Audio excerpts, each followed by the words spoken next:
Six model का plate है जिसमें 2 स्विच और 2 5 पिन सॉकेट लगा हुआ है। इसमें जो कूलर लगा हुआ है वो भी 6 मॉडल का है और नीचे में जो दिख रहा है वो 3 मॉडल का है। तो ये मॉडल का मतलब हुआ कि 3 स्विच वाला, 6 मॉडल का मतलब हुआ कि 6 स्विच वाला। यह जो दिख रहा है बड़ा वो 12 मॉडल का है और 12 मॉडल का मतलब हुआ 12 स्विच वाला।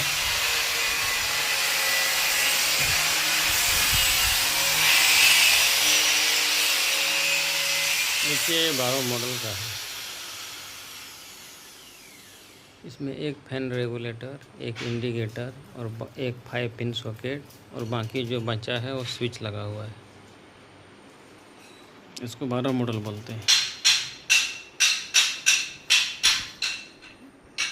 सीधा सीधा आप समझिए कि 12 स्विच जिसमें लगता है वो 12 मॉडल, 6 स्विच जिसमें लगता है वो 6 मॉडल, 8 स्विच जिसमें लगता है वो 8 मॉडल, 18 स्विच जिसमें लगता है वो 18 मॉडल, 4 स्विच जिसमें लगता है वो 4 मॉडल और 3 स्विच जिसमें लगता है वो 3 मॉडल और 2 स्विच जिसमें लगता है वो 2 मॉडल।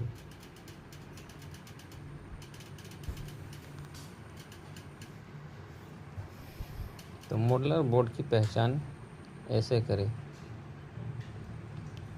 अगर आप घर बना रहे हैं तो उसमें आपको कितना पॉइंट देना है, तो उसके लिए ये आसानी होगा कि आपको कितना स्विच का ज़रूरत है, कितना 5 पिन सॉकेट चाहिए। तो इससे आप खुद से अपने घर के लिए बोर्ड को चूज कर सकते हैं, मतलब चुन सकते हैं कि हमको घर में कितना मॉडल का बोर्ड लगाना चाहिए।